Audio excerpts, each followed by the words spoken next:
Hello dear students, आप सभी कैसे हो? आप सभी अच्छे होंगे। पहली वाली क्लास में प्रीवियस क्लास के अंदर हमने प्रोटोजोआ संघ के बारे में बात की थी और ज़बरदस्त शानदार तरीके से मैंने आपको पढ़ाया था, जिसमें मैंने आपको बताया था कि कौन से क्वेश्चन एग्जाम में पूछे जाते हैं, प्रोटोजोआ संघ की क्या क्या विशेषताएं हैं और प्रोटोजोआ संघ में कौन कौन से एग्जाम्पल, कौन कौन से जंतु आते हैं। और मैंने बताया था यूनिसेलुलर संघ प्रोफाइलम है, प्रोटोजोआ संघ में जितने भी जंतु आएंगे, लिविंग सजीव आएंगे, वो यूनिसेलुलर होता है, मतलब एक ही कोशिकाओं से मिलकर बने होते हैं। तो बेसिक मैंने आपको प्राणी दो प्रकार के बताए थे, यूनिसेलुलर और मल्टीसेलुलर, उनके एग्जाम्पल बताए थे। अब यूनिसेलुलर की प्रोटोजोआ संघ कंप्लीट हो गया था। आज हम पार्ट 2 क्लास के अंदर जो मल्टी सेलुलर के अंदर आने वाले जितने भी फाइलम है, उन फाइलमों के बारे में डिस्कस करेंगे। हर क्लास में एक या दो फाइल कंप्लीट करेंगे, उनके एग्जाम्पल्स को देखेंगे। निश्चित रूप से आपके एग्जाम में आपका क्वेश्चन एक भी गलत नहीं होगा, विशेष रूप से एफएसओ क्लास के लिए। आज हम बात करने वाले हैं, हमारा जो फाइलम है आपको स्क्रीन पर दिखाई दे रहा होगा, आपका जो है पोरीफेरा। कौन सा संघ है? पोरीफेरा संघ है। और ये जो संघ है ये भी इंपॉर्टेंट है बेटा। और पोरीफेरा संघ एक साधारण बहुकोशीय जीव होता है जो खारे पानी में पाए जाते हैं। देखो, मुख्य रूप से इसके बारे में मैं बात करूं, किसके बारे में? इसके बारे में मैं बात करूं तो इसके बारे में मुख्य रूप से देखें तो ये जो हैं ये मुख्य रूप से कहां पर पाए जाते हैं? खारे पानी में पाए जाते हैं। कहां पर पाए जाएंगे? ये खारे पानी में पाए जाते हैं। और खारे पानी में पाए जाते हैं, मुख्य रूप से कहां पर आवास होता है इनका? खारे पानी में आवास होता है। ये एक चीज तो ध्यान रखना है आपको कि ये मुख्य रूप से बहुकोशिकीय जीव होते हैं और खारे पानी में पाए जाते हैं, मतलब समुद्री चट्टाने या ठोस पदार्थों पर। और मुख्य रूप से बेटा ध्यान रखना, जितनी भी समुद्री चट्टाने होती है, कौन सी चट्टाने होती हैं? समुद्री चट्टाने होती हैं। उन समुद्री चट्टानों पर, किस पर? समुद्री चट्टाने, जो जितनी भी समुद्री चट्टाने होती हैं या ठोस पदार्थों पर इनको देखने को मिलते हैं। कौन से? ठोस पदार्थों के, यानी कि ठोस पदार्थों के जितने भी जो पदार्थ होते हैं उन पर पोरीफेरा संघ के जो जंतु हैं, बहुकोश के जीव हैं, वो देखने को मिलते हैं। यदि इनके आवास की बात करें तो समुद्र के खारे पानी में और चट्टानों के ऊपर, चट्टानों के नीचे की तरफ जहां पर भी ठोस पदार्थ होंगे वहां पर ये देखने को मिलते हैं। इन जंतुओं के शरीर में बहुत से छिद्र होते हैं। देखो, इन जंतुओं का जो ये जीव होते हैं, इन जीवों के शरीर पर बहुत सारे छिद्र होते हैं। क्या होते हैं? बहुत सारे छिद्र होते हैं। ध्यान से देखना, पोरीफेरा संघ में आने वाले जितने भी जीव होते हैं वो समुद्री चट्टानों पर पाए जाते हैं, जहां पर ठोस जगह होती है, सॉलिड जगह होती है, और समुद्र के खारे पानी में ये पाए जाते हैं। और इनके शरीर पर एक छोटे छोटे छिद्र पाए जाते हैं, और इन छोटे छोटे छिद्रों को, जिन्हें क्या कहा जाता है? ऑस्ट्रिया कहा जाता है। एक ऑस्ट्रिया देश भी है बेटा, इन्हें क्या कहा जाता है? इन्हें कहा जाता है ऑस्ट्रिया। क्या कहा जाता है? ऑस्ट्रिया। तो याद रखना, इस पोरीफेरा संघ में आने वाले जीवों के शरीर पर छोटे छोटे छिद्र पाए जाएंगे। क्या पाए जाएंगे? छोटे छोटे छिद्र पाए जाते हैं। और छोटे छोटे जो छिद्र पाए जाते हैं उन छिद्रों को क्या कहते हैं बेटा? ऑस्ट्रिया कहते हैं। क्या कहते रहे? ऑस्ट्रिया कहते हैं। और ऑस्ट्रिया जो होते हैं, इन्हीं के द्वारा, यानी इन ऑस्ट्रिया के द्वारा ही ये पौधे, क्या ये जीव क्या करते हैं? जल और ऑक्सीजन अपने शरीर में प्रवेश करते हैं। यानी कि आपको पूछे कि जल, ऑक्सीजन और भोजन कहां से लेते हैं? जल, ठीक है, जल, ऑक्सीजन और भोजन कहां से लेते हैं? जल, ठीक है, जल और ऑक्सीजन, ऑक्सीजन, ऑक्सीजन O2, और भोजन कहां से लेते हैं? और भोजन ये कहां से लेते हैं? ये लेते हैं बेटा ऑस्ट्रिया। यानी कि ऑस्ट्रिया वाला भाग क्या कहलाता है? छोटे छोटे सूक्ष्म छिद्र होते हैं, उन्हें हम क्या कहते हैं? ऑस्ट्रिया कहते हैं। और ऑस्ट्रिया वाले भाग से ये क्या लेते हैं? एक तो जल लेते हैं, एक ऑक्सीजन लेते हैं, और एक क्या लेते हैं? भोजन लेते हैं। तो ये आपको पता होना चाहिए कि ये जो इनके जो छोटे छोटे पोरीफेरा संघ में आने वाले जो जीव हैं, उनके ऊपर छोटे छोटे छिद्र पाए जाते हैं। देखो बेटा, ये छिद्र पाया जा रहा, ये छिद्र पाया जा रहा, ये छिद्र पाया जा रहा, और ये छिद्रों को ऑस्ट्रिया कहते हैं। बेटा जो भी करेक्टरिस्टिक्स बताऊंगा ना उससे बाहर कुछ भी नहीं जाएगा। आलतू पालतू चीजों को छोड़ो, आप तो कंपटीशन की तैयारी कर रहे हो तो हमेशा सेलेक्टिव चीजें पढ़ने की कोशिश करो। सेलेक्टिव पढ़ोगे, स्मार्ट स्टडी करोगे तो निश्चित रूप से आपका सिलेक्शन होगा। कतई जहर लगा दी आग बेटा, ठीक है। ये कॉन्सेप्ट क्लियर हो गया बेटा, ये आवास का कॉन्सेप्ट क्लियर हो गया। अगला है, इनका आकार अनियमित होता है और ये जीव एक स्थान से दूसरे स्थान पर गति नहीं करते। ध्यान रखना, आकार हमेशा ध्यान रखना एक जैसा नहीं होगा, अनियमित आकार होगा बेटा। और ये जो ठोस पदार्थ या समुद्री खारे पानी में जिस जगह रहते हैं उसी जगह रहेंगे, एक स्थान से दूसरे स्थान पर नहीं जा सकते। यानी कि यह एक इंपॉर्टेंट पॉइंट है। इंपॉर्टेंट पॉइंट क्या है? इंपॉर्टेंट पॉइंट यह है कि ये एक स्थान से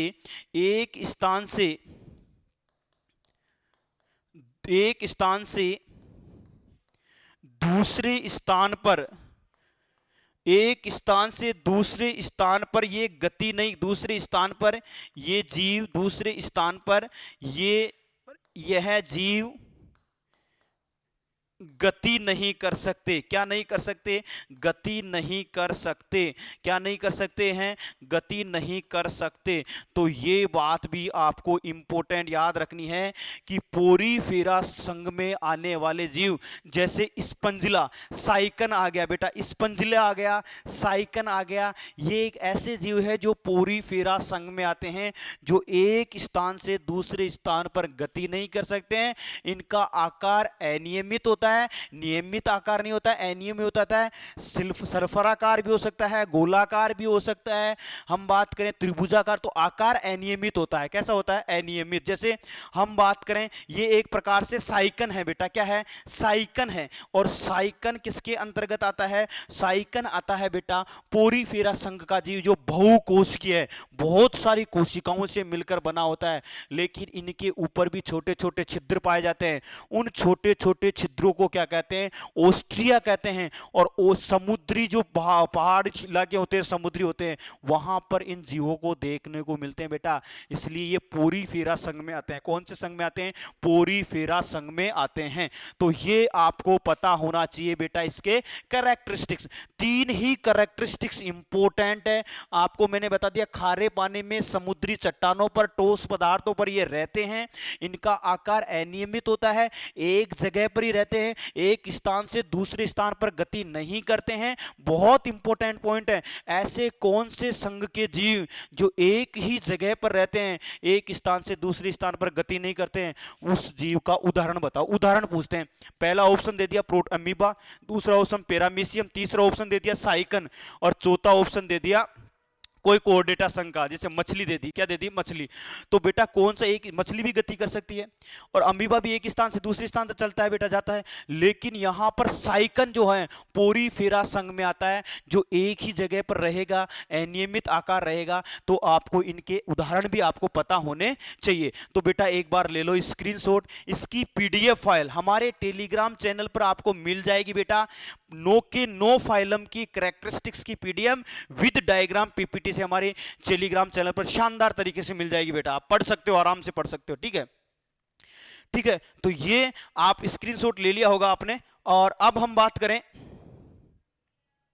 ठीक है, अब हम इसके उदाहरण के बारे में बात करें। किसके बारे में बात करें? उदाहरण के बारे में। तो बेटा उदाहरण देखो, उदाहरण में सबसे इंपॉर्टेंट मैं बताने जा रहा हूं, एक इस तरीके का होता है बेटा, इस तरीके का जो मैंने बताया, ये इस तरीके का होता है। और ये क्या है बेटा? ये जो है इसे कहते हैं बेटा साइकन। इसे क्या कहते हैं? इसे कहते हैं बेटा साइकन। ये एक तो साइकन आता है, इसमें क्या आता है? साइकन। दूसरा आता है जो बेटा इस तरीके का, इस तरीके का होता है बेटा, इस तरीके का होता है, जिस पर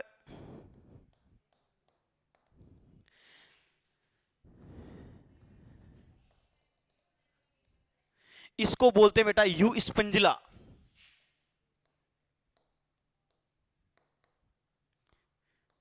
इसको क्या बोलते हैं बेटा? You Spongia. यू स्पंजिया बोलते हैं बेटा। इसको क्या बोलते हैं? यू स्पंजिया बोलते हैं। दूसरा जो आता है बेटा यू प्लेक्टेला। यू प्लेक्टेला आता है बेटा। क्या आता है? प्लेक्टेला। दूसरा आता है बेटा, ये इसे बोलते हैं बेटा, इस तरीके का एक सीधा होता है बेटा, इसे सीधे को बोलते हैं। इस तरीके की जो संरचना होती है इसे बोला जाता है, ये हो गया 3rd नंबर का बेटा, ये हो गया 4th नंबर का, इसे बोला जाता है बेटा यू प्लेक्टेला। यू प्लेक्टेला बोला जाता है। ये भी पोरीफेरा संघ में आता है। कौन से संघ में आता है? पोरीफेरा संघ में आता है। एक स्पिंजला आता है बेटा, क्या आता है? स्पिंजला आता है। और स्पिंजला जो होता है इस तरीके से होता है बेटा, किस तरीके से होता है?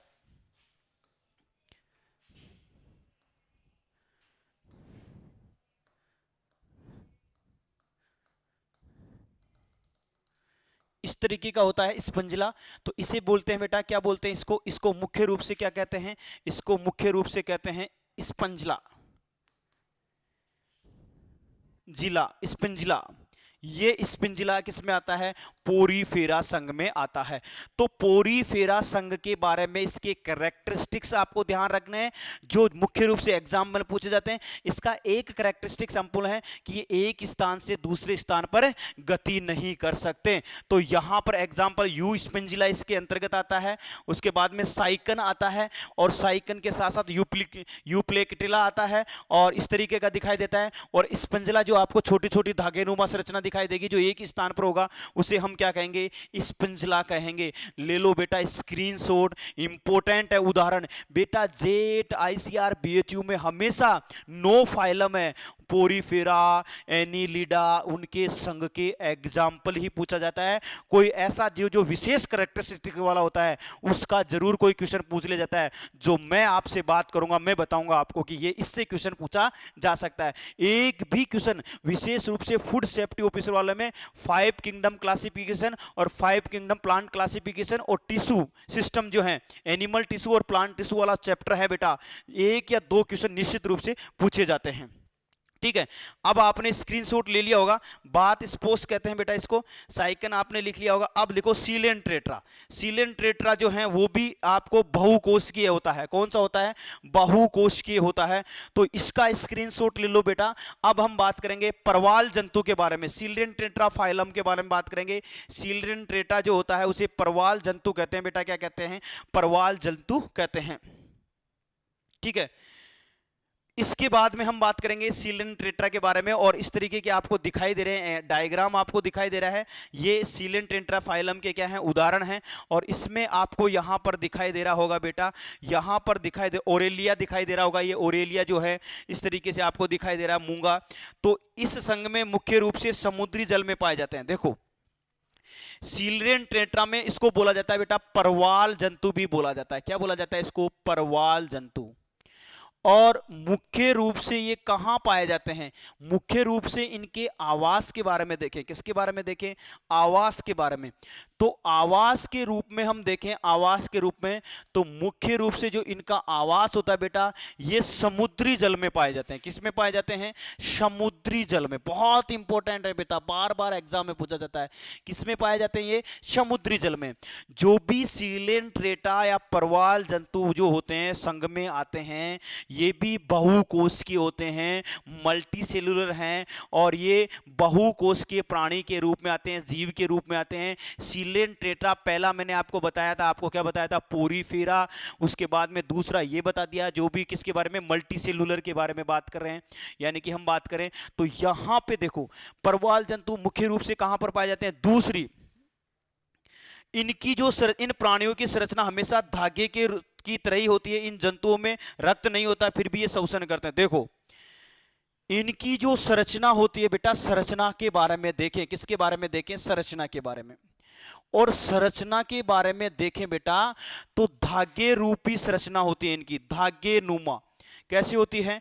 धागे नुमा संरचना होती है। ध्यान रखना कैसी होती है? धागे नुमा संरचना होती है। धागे के द्वारा फाइबर जैसी, देखो रूट ऐसे, देखो धागे धागे जैसी हो रही, ऊपर से भी धागा, नीचे से भी धागा, तो धागे जैसी संरचनाएं पाई जाती है। जैसे ये है ओरेलिया, ये क्या है? ओरेलिया। हाइड्रा, हाइड्रा, ये रहा हाइड्रा। तो इनकी संरचनाएं कैसी होती है बेटा? धागे जैसी होती हैं। और इन जंतुओं में रक्त नहीं होता है। मुख्य इंपोर्टेंट बात बेटा, बहुत इंपॉर्टेंट, मोस्ट इंपॉर्टेंट बात बेटा, मोस्ट इंपॉर्टेंट बात ध्यान रखना, इनमें रक्त नहीं पाया जाता, इनमें रक्त, रक्त यानी कि ब्लड, खून नहीं पाया जाता। खून क्या रहता है बेटा, क्रॉस का मतलब एब्सेंट, नहीं पाया जाता है, रक्त नहीं पाया जाता है। फिर भी ये क्या करते हैं, नहीं पाया जाता, फिर भी प्यारे रसगुल्लो ये शोषण करते हैं। बहुत ऐसे कौन से संघ के जीव जिनमें रक्त नहीं पाया जाता लेकिन फिर भी शोषण करते हैं बेटा, इनके ऑप्शन जैसे कौन सा है, सीलियन टेट्रा में आते हैं। ऐसे जंतु किस में आते हैं, सीलियन टेट्रा में, जैसे इसमें आता है हाइड्रा आ गया, ओरेलिया आ गया, मूंगा आ गया। तो बेटा इस तरीके से आपको नाम पता होना चाहिए। फिर भी ये क्या करते हैं, ये फिर भी क्या करते हैं, बहुत इंपॉर्टेंट पॉइंट बेटा, फिर भी ये क्या करते हैं, शोषण की क्रिया करते हैं, शोषण की क्रिया करते हैं। रक्त नहीं पाया जाता है, O2 का परिवहन नहीं पाया जाता है, रक्त कोशिकाएं नहीं पाई जाती है, रक्त गुहिकाएं नहीं पाई जाती है, फिर भी ये शोषण करते हैं, फिर भी ये क्या करते हैं, शोषण करते हैं। क्योंकि इनमें मैं बात करूं, क्योंकि इनमें शोषण तंत्र, उत्सर्जन परिसंचरण तंत्र कुछ भी नहीं पाया जाता। ध्यान रखना, एक चीज और याद रखना, क्योंकि इनमें कुछ भी नहीं पाया जाता, ये जो धागेनुमा संरचना होती है, बाहरी सतह होती है, उसके द्वारा ये शोषण करते हैं। तो शोषण की क्रिया भी क्या होती है, शोषण करते हैं। ये क्या करते हैं, शोषण करते हैं, शोषण करते हैं। ध्यान रखना, क्या करते हैं ये, शोषण। रक्त नहीं पाया जाता फिर भी ये शोषण करते हैं। ठीक है, कोई सा भी तंत्र नहीं पाया जाता बेटा, शोषण की क्रिया करते हैं लेकिन शोषण तंत्र नहीं पाया जाता, नहीं इसमें परिसंचरण तंत्र पाया जाता है, नहीं इसमें तंत्रिका तंत्र पाया जाता है, और रक्त नहीं होता है, रक्त नहीं होने के बाद में भी ये शोषण की क्रिया करते हैं। ना इसमें शोषण तंत्र होगा, ना इसमें परिसंचरण तंत्र होगा, ना इसमें उत्सर्जन तंत्र होगा। ठीक है, ठीक है, ये बात मैंने आपको बताई है। एक इंपॉर्टेंट चीज मैं आपको बताने जा रहा हूं, एक इंपॉर्टेंट चीज आपको मैं बताने जा रहा हूं। एक नाम सुना होगा आपने, एक नाम सुना होगा, इसका पहले स्क्रीनशॉट ले लो बेटा, इसके बाद में मैं आपको एक नाम बताऊंगा, great barrier reef. Great barrier reef एक जगह है बेटा, ग्रेट बैरियर रीफ एक जगह है, उसका नाम सुना होगा, जो ऑस्ट्रेलिया के उत्तर पूर्व में स्थित है। ऑस्ट्रेलिया जो है, ऑस्ट्रेलिया देश जो है, ऑस्ट्रेलिया के उत्तर पूर्व दिशा में एक जगह है, उसका नाम है great barrier reef. Great barrier reef, यानी कि मैं बात करूं बेटा तो ऑस्ट्रेलिया के अंदर,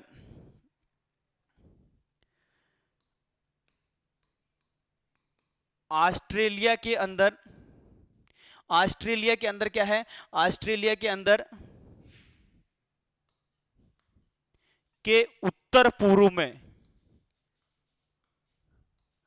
उत्तर पूर्व में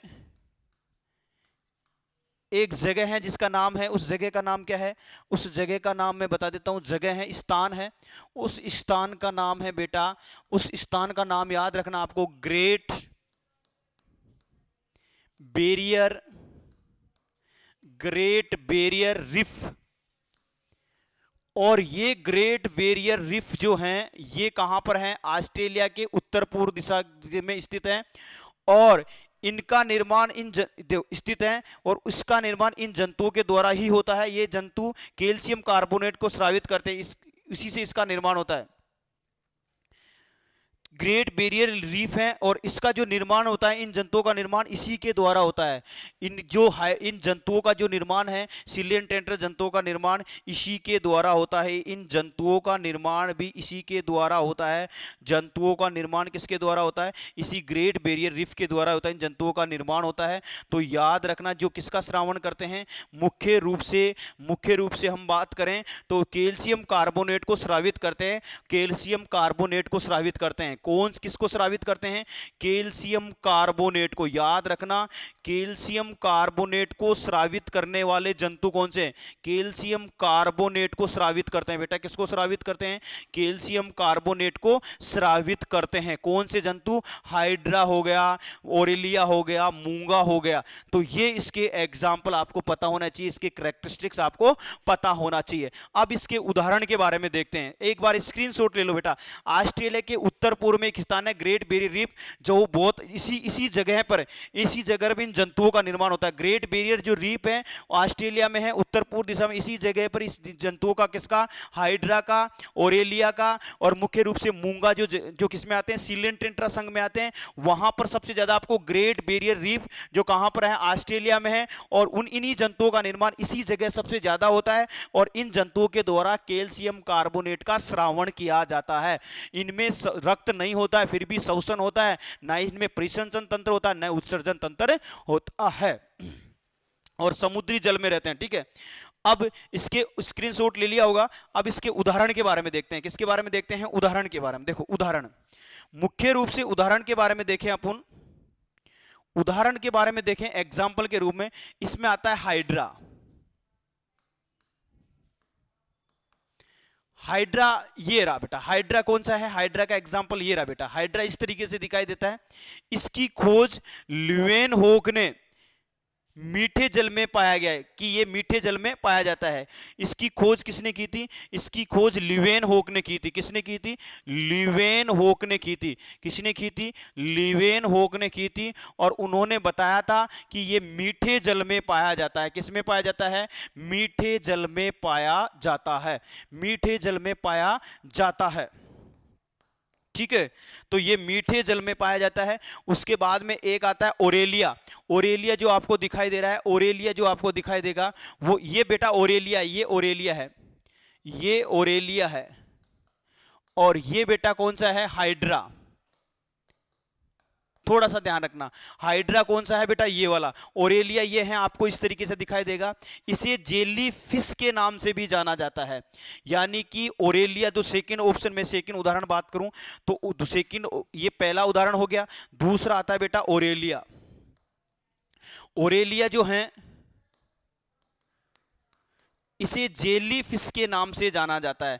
किस नाम से जाना जाता है, जेली फिश के नाम से भी जाना जाता है, जेली फिश के नाम से भी जाना जाता है। बेटा कौन से संघ के, जो आप ओरेलिया और जेली फिश के नाम से किस जीव को जानते हैं, ओरेलिया को जानते हैं बेटा। और एक पाया जाता है बेटा इस तरीके से, मूंगा। तीसरा होता है मूंगा। कौन सा होता है बेटा, मूंगा। तो ये मुख्य रूप से इसके क्या है, 3 एग्जाम्पल मैंने आपको बता दिए हैं, जिसको कोरल कहते हैं बेटा। मूंगा को क्या कहते हैं, कोरल कहते हैं। क्या कहते हैं, कोरल कहते हैं। ठीक है, तो इस तरीके से मैंने एक तो आपको सिलेंट्रेट्रा और एक पोरीफेरा संघ कंप्लीट करा दिया, इसके एग्जाम्पल बता दिए, इसके कैरेक्टरिस्टिक्स बता दिए। इससे बाहर कोई सा भी क्वेश्चन नहीं पूछा जाएगा। नेक्स्ट हम बात करेंगे, नेक्स्ट अगली क्लास में हम अगले संघ के बारे में बात करेंगे। अगली क्लास में हम प्लेंटे हेमंथीज के बारे में, एसके हेमंथीज के बारे में बात करेंगे, और आर्थ्रोपोडा के बारे में बात करेंगे, और आर्थ्रोपोडा के साथ साथ हम इकाइनोडोर्मेटा के बारे में बात करेंगे, और मोलस्का संघ के बारे में बात करेंगे नेक्स्ट क्लास में। इसी तरीके से आज की क्लास को क्या करते हैं, यहीं समाप्त। धन्यवाद।